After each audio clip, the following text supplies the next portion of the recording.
हम इंडियंस को हमारे इंडियन आर्मी के सशस्त्र बलों पर बहुत गर्व है और हमें सुरक्षित रखने वाले बहादुर सैनिकों के लिए सदा आभारी है।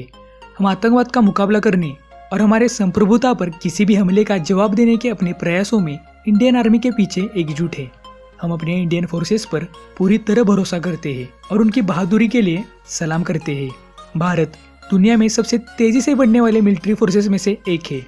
इंडियन आर्मी के पास ऐसे बहुत सारे पावरफुल हथियार हैं जो दुश्मन को चंद मिनटों में ही विनाश करने की क्षमता रखते हैं। उन्हीं की बदौलत दुनिया भर में भारत की ताकत बढ़ती ही जा रही है। तो चलिए उन्हीं कुछ शक्तिशाली और विनाशकारी हथियारों को एक एक करके देख लेते हैं। पिनाका भारत की पुरानी BM-21 ग्रेड MLRS की प्रतिस्थापना थी। MLRS यानी कि मल्टीपल लॉन्च रॉकेट सिस्टम। इस वेपन को इंडियन फोर्सेस में 1998 में शामिल किया गया था। तब उस वक्त यह हथियार 40 किलोमीटर दूर तक के टारगेट को कुछ ही मिनटों में तबाह करने की क्षमता रखता था। इसमें 12 रॉकेट्स का यूज किया जाता है जो एक लंबे ट्रक पर लगे हैं। हाल फिलहाल इस वेपन में बहुत ज़्यादा इंप्रूवमेंट हुई है।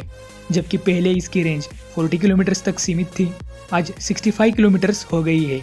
ये MLRS अत्याधुनिक नेटवर्क वाले रॉकेट लॉन्चर्स है और weapon loading radars, battlefield surveillance radar, unmet airless vehicle, long range IR और ऑप्टिकल स्लाइड सिस्टम के साथ मिलकर काम करते हैं जो युद्ध में अपनी सटीकता और प्रभावशीलता को बढ़ाते हैं।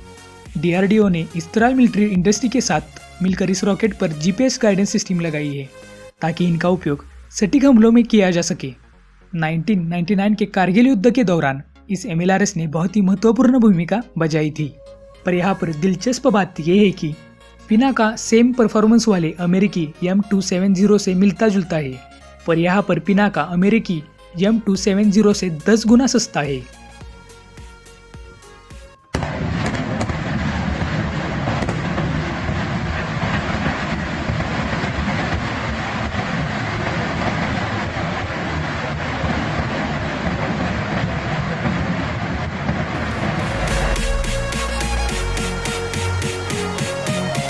भारत देश में BMD प्रोग्राम के अनाउंसमेंट होते ही कई सारे देश आश्चर्यचकित हो गए थे।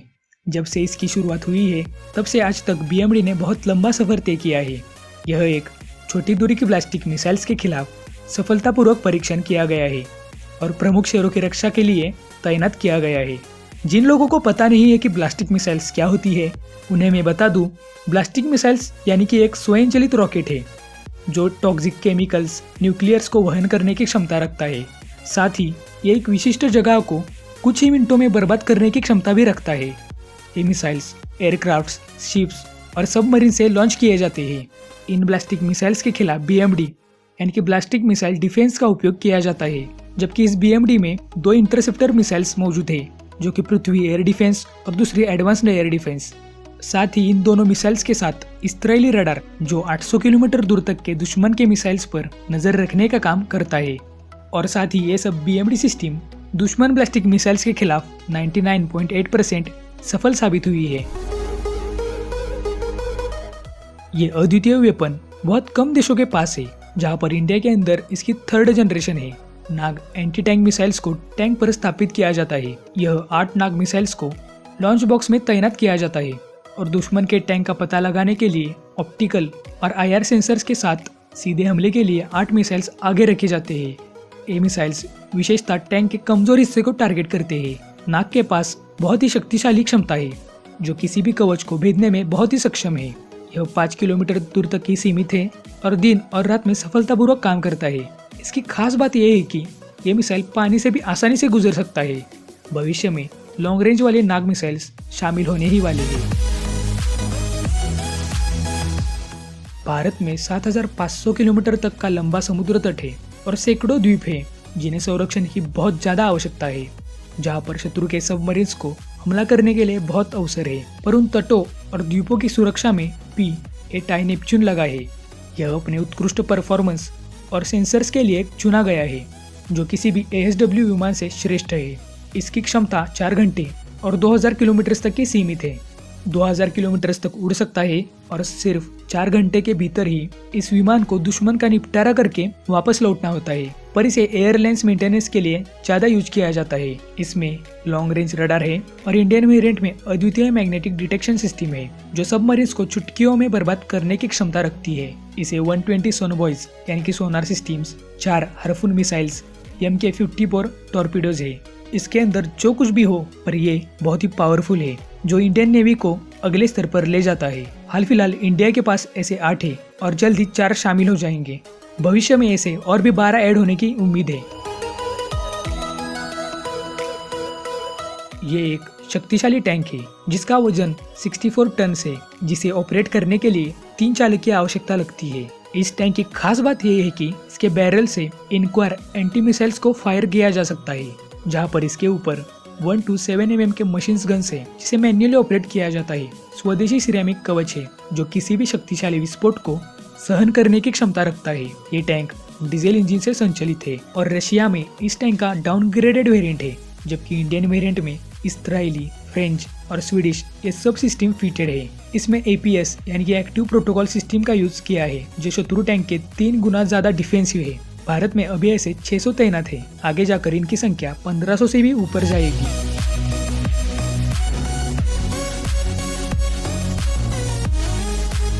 5वें स्थान पर INS विक्रमादित्य और कोलकाता क्लास डिस्ट्रॉयर में टाई हो गया है, जबकि INS विक्रमादित्य भारत का लेटेस्ट एयरक्राफ्ट कैरियर है जहां पर ये 45,000 टन का सामान आसानी से ले जा सकता है, जो कि हिंद महासागर में ये सबसे शक्तिशाली है। इसमें 6 ASW हेलीकॉप्टर्स, 24 MiG-29 के लड़ाकू विमानों को तैनात करने की क्षमता है। इसमें रशियन इलेक्ट्रॉनिक्स और सेंसर्स की बहुत ही शक्तिशाली प्रणाली है। वहीं पर दूसरी तरफ अगर हम कोलकाता क्लास डिस्ट्रॉयर की बात करें तो इंडिया का ये बहुत ही आधुनिक डिस्ट्रॉयर है। इसकी खास बात यह है कि ये स्वदेशी रूप से डिजाइन और निर्मित है। साथ ही ये पहला ऐसा जहाज है इसमें 16 ब्रह्मास्त्र सुपरसोनिक लॉन्ग रेंज मिसाइल्स है जो बहुत ही खतरनाक है। ये 300 किलोमीटर दूर तक के जहाज का पता भी लगा सकता है और मार भी गिरा सकता है। जहाज में एंटी सबमरीन लॉन्चर्स है, torpedo tubes, 760 mm guns, 30 mm guns और हेलीकॉप्टर्स है। कुल मिलाकर ये बहुत ही संतुलित और आधुनिक सक्षम मल्टी रोल डिस्ट्रॉयर है।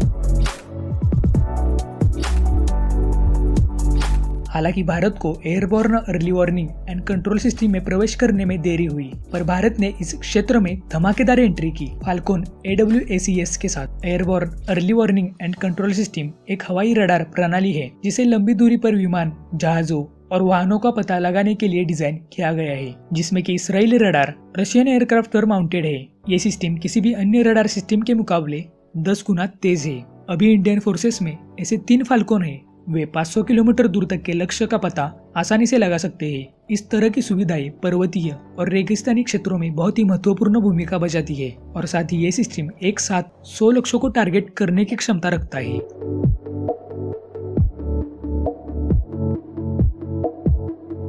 INS चक्र को भारतीय जरूरतों के लिए संशोधित किया गया है। इसमें 36 टारपीडोज और एंटी शिप मिसाइल्स है। टारपीडोज यानी कि ऐसे हथियार जिन्हें पानी के अंदर यूज किया जाता है। इस INS चक्र का वजन 8,140 टन है। INS चक्र चारों ओर से सबसे शांत है, जिसमें कि 0 के बराबर शोर है। ये किसी भी दूर के जहाज और सबमरीन को शांति से बर्बाद करने की क्षमता रखता है।